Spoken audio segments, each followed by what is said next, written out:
What's going on, guys? Welcome back to this channel, or welcome to this channel.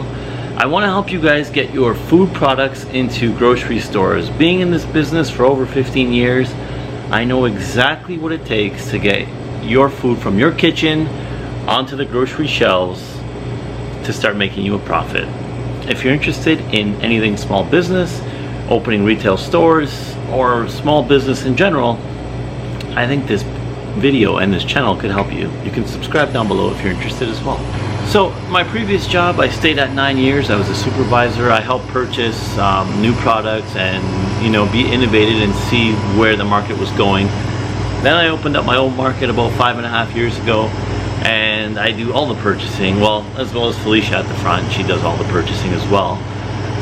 So I kind of have seen products start, fizzle out. Some do very well, some do very poorly, and a lot of people ask if they can sell their food here, but there's a few steps you need to take in order to get that dream into a reality.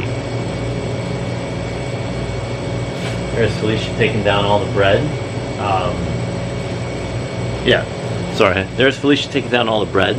So a lot of this bread ends up becoming either breadcrumbs, or we get returns from the bakery.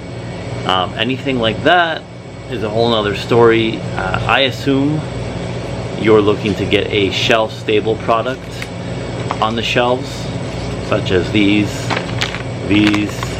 shelf-stable, meaning non-refrigerated or maybe refrigerated. They're all very similar. It's a very similar game when getting your stuff out there. I just broke this now, so that's great.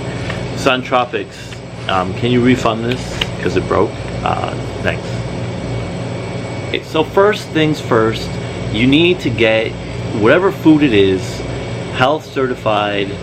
All your certifications, your packaging can be very simple at first. We'll get into that later on the packaging, but you need to have your food being made out of a certified kitchen. Whether you rent a space from a small restaurant or business like mine that has ovens ready to go and you pay them by hour or by weekly or by monthly, whatever you need to do, make sure your product is being made in a certified kitchen. If you can get your kitchen certified at your house, in your state, or you have different cottage laws, you need to do the research in order to make sure your food is certified. There's very, very few stores that will even look at you for 2 seconds if you're selling food that is just simply made at your house without any certifications. You may need to get a food handler certification. It really depends on state to state. So don't do anything, don't get any packaging done until you look up the laws in order to get food onto shelving. I can tell you about 50% of people still come through our door with food made at their house, or a product that they just packed at home and want to sell it, and it simply doesn't work like that. Even though our store is very lenient, small, we don't have all the let's say franchise and corporation rules that other businesses like Walmart and Freshco have. We can choose and pick and choose on who we work with. We can personally choose on who we work with, but I'm telling you, don't waste any time until you get certified. If it's the best food ever and people love it and they want to see it move, as soon as I hear the words, I don't have my food handler's license, it's made at home, I can't touch it, because that's a huge risk to me.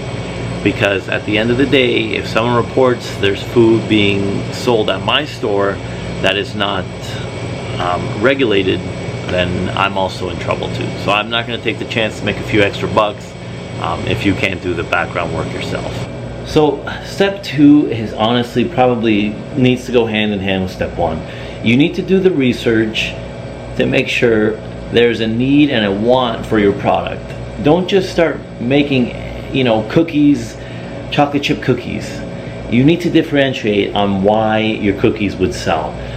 If I get introduced to a product as a grocery store owner that I know I have about 16 of that went through the door, went through the cycle of their life cycle, where they started good, stopped, and now you're coming with the exact same product that has no exact reason to be in the store, then I probably won't give it a chance. I'll be honest. If it's a very generic product that is flooded the market and is saturated and is something very simple, like that is already being, you know, produced by so many people, then there's really no point in me bringing it in, wasting your time, wasting the product, and then we both don't make any money. Make sure to do the research on what the market actually needs, whether it's, you know, fancy donuts, you know, stuffed cookies, or, you know, a new vegan pepperette. Is there a need for it? Is there a want for it? Do the research beforehand. Make sure the product isn't already sitting on people's shelves, because it's very rare that even a big box store will duplicate too many different products if they already have one that's doing very well. For example, tomato sauces, pasta sauces flooded the market. We even make our own, and it still has to compete with so many different sauces on the shelf. It's actually burning my hand right now, so let's put that down. If you come to me with a generic marinara pasta sauce, I'm not going to be very excited to put it on the shelf, because I know it's going to have a hard time selling. Now, if you're a local chef and, you know, you have, you know, a little bit of a following, maybe that helps as well. But it is very hard to get a generic product like this to sell anywhere else, but personally through you. So if you're doing well at farmers markets with your product, good. But once you put it on a shelf that nobody knows who it is, or you know why it's even on the shelf, or they're not familiar with their product, it's not going to move the same. So keep that in mind. If your product doesn't stand out, it simply won't sell, and nobody's going to give it a second chance. Just a quick side note, I have gotten products on shelves. I'm not just talking from one side. I did try the other side. We got our own coffee line in 6 stores now. I know that doesn't sound like a lot. I didn't really push this product, but the methods I'm going to mention in this video are the ways I got this product on the shelf. Of course, you know, we work with a lot of small businesses already in our store. We've brought in a lot of products in from small local creators, so we kind of knew the owners already. But this product is our very own coffee line. It's currently sold at this store and 6 other stores, and on our website if you'd like to check it out. It's one of the best coffees in the world. If not, you can give us a like down below, and then I'll send you 1 coffee bean and you can try it like that. Third, and this is kind of an interesting angle you can take to start getting your product out there. It's happened to me many times, where people will make a local product. Let's go back to let's say a tomato sauce. They come to me, they know I'm a local market, they got certified, they did their research, and it's been selling okay at a farmer's market nearby. They come to me first because it's a small market, it's easy to get into, I'll probably give it a chance. So your angle now is to approach small business owners with your product. Don't go straight to Walmart, don't go straight to Sobeys, don't go straight to Food Basics, Freshco, you know, all those other big box stores. They're not going to talk to you. Unfortunately, you need to start at the small businesses, and honestly, they can sell your product, I'd say, very, very well. It's a local market, wants local products. That's where you come in, try to speak directly to the owner, and then you can go from there. I've brought in thousands of products just based on that simple fact. It's a local maker, local baker, local, you know, food creator, crafter, or chef, and we've been, you know, selling their product for a little while now, a couple years for some of them. Some of them do very, very well. Others, you know, fizzle out and, you know, eventually go out of business. That's the sad reality. But I recommend going to a small business, talking to the owners, asking to get your product out there. You need to go face to face. Forget about emails, forget about, you know, phone calls. Go in and talk to the owner, bring in a sample, and go from there. Let them try it, and then follow up in a week with an email or a call and see if you could start that way. Because who's most likely to carry a local product? A local business. And that's exactly where you're going to fit best. So that's my recommendation to start in the market. And then of course you can scale up to, you know, your bigger box stores, your distributors. That's a whole nother game that is going to take a bit more effort, but it's not impossible. I think once you get the local market flooded, the bigger, you know, box stores see that you have credibility, and then you could scale from there. It's happened to us many times where someone's come in with a product, then they start going to, you know, the east side of the city, the west side, the north, the south. They have about 15 locations of all small local markets, local bakeries where they sell their product, and then they approach, you know, bigger distributors and they say, look, it's all selling well in these 15 stores in my area. I want to expand it and, you know, scale this business. If it works in one city, let's try it, you know, in another city, and then you can start scaling it from there. Step 3 is the difference between you sitting on a shelf and actually moving your product. Sampling. If you're willing to set up shop and sample in our store or any other small business, if you're willing, like, I'm gonna give you an example. These kettle corn guys in our city, once they sampled their product in our store for a few Saturdays, they just set up a table and gave out free samples, and they sold product while they sampled. After that, the next few years, their product went from 0 to 100 because they let people try the product.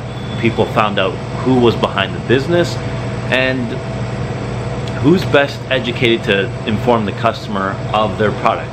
I don't really know it as well as they do. So they got to sit there, talk to the people, tell them their story, tell them what's in it, why it's different, why it's better. And now, here we are about 3-4 years later. This is a really good seller, and they sell it in multiple stores. They still do farmers markets. But when you let people sample your product, there's a psychology behind it where they feel like they owe you to purchase the product. When I first was introduced to something like this, like a kettle corn or many other products, they let the owner sample the product, and I'm more willing to try it and purchase it after I can sample it, because number one, I know it's good now. Number two, I know you're willing to work with me, and yeah, I actually can describe it if somebody asks me what the product is, because I've tried it myself. Example, why you always see Costco sampling things. People are trying, they're eating, they're getting hungry, and they're gonna be purchasing that product. More than likely, I think if you set up at a small shop with the owner's permission, even if it's outside with a tent, people love tents, you'll be able to sell a couple cases of your product, no problem. I've seen people, you know, sampling olive oil at our store, and about 1 in 5 people take a bottle home, and now that's a #1 seller in our store because those people know where to get it. They tried it here, they met the owner, and now it's one of their favorite olive oils to purchase. So I would go out on a whim and say, if you're putting your product in a store, make sure you get a sample day to go with it. The owner doesn't want to sample your product. The owner shouldn't have to sample your product. You should be the one standing there, frying up whatever, sampling, you know, talking about the product, and go from there. If you're gonna put a product in a store, you better start sampling it. So, the other thing you can do is work on consignment. With all these small businesses, money can be very tight. There's a lot of things to pay for every month. There's a lot of inventory to sit on. When you come in and say, I'm willing to work on consignment for the first order or two, meaning that you only charge your customer, which would be the business you're trying to get your food product in, on what sells. So let's say you give me 5 of your vegan pepperettes, and we wait until all 5 sell, and then I pay you out. That is the quickest way to get your product onto shelves. If you are looking to charge people right away and get money right away, I'm already going to be turned off. We've had many people come in and say, okay, well, here's a case, can you pay for it right away? And that already kind of takes me back, because the relationship's not there. You're just looking to get your money right up front. Or even so, when people come and say, I'll give you a batch if you pay me up front, and then I'll come with it. If I hear those words, then I know that you're not serious about your business. You don't really believe and trust that it'll sell in my store. You just want to make the money up front and move on. That's never going to work. You're looking to make a relationship with each small business that you're working in. And you're not looking to do consignment every order. You're looking for the first order so both you and the small business owner can test to see how the market does, how much moves, how much didn't move. And you're looking to kind of see what's going on and a test trial period.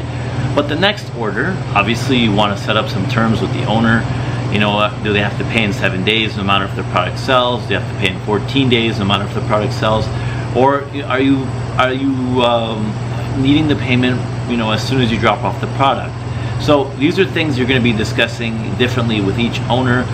Most times, I'm telling you, if you're looking for the money quick up front, you're going to get a no right away. If you're going to do consignment, that's kind of a hack on getting your product on shelves. And here's a couple don'ts that really turn off many small business owners or, you know, stores from carrying your product. Don't come and check on the product the very next day to see how many sold. You know, it's such a new product, it probably is exactly the way you left it. Don't send your friends and family in to buy like 6 at a time, because I know when that happens after 2 days of having this product, I know you are just trying to game the system. Try not to email or call and ask why things aren't selling or compare to other stores that may be selling it faster. It's kind of an insult if you tell me, oh, it sells here but it doesn't sell here, because you're referring to my store being slower. So let's you know, avoid that. We're both trying to sell it. I'm trying to sell it just as much as you are. We're both trying to make money out of this business. And avoid putting down similar products that I already have in the store. You know, yours may be better. You obviously think yours is the best, but now you're insulting product I have on the store that I've been selling to my customers. So it's kind of a backhanded way of promoting yourself by putting down someone else. It kind of looks bad on you if you're going to talk, you know, shit about someone else and a product that I've already given to my customers. So that doesn't help anybody, including yourself, get your product on the shelf. All right, guys, I'm gonna end this one here. I think we got the basics down for getting your food in a grocery store or supermarket. I think you have the general idea on making sure you're certified before starting anything else.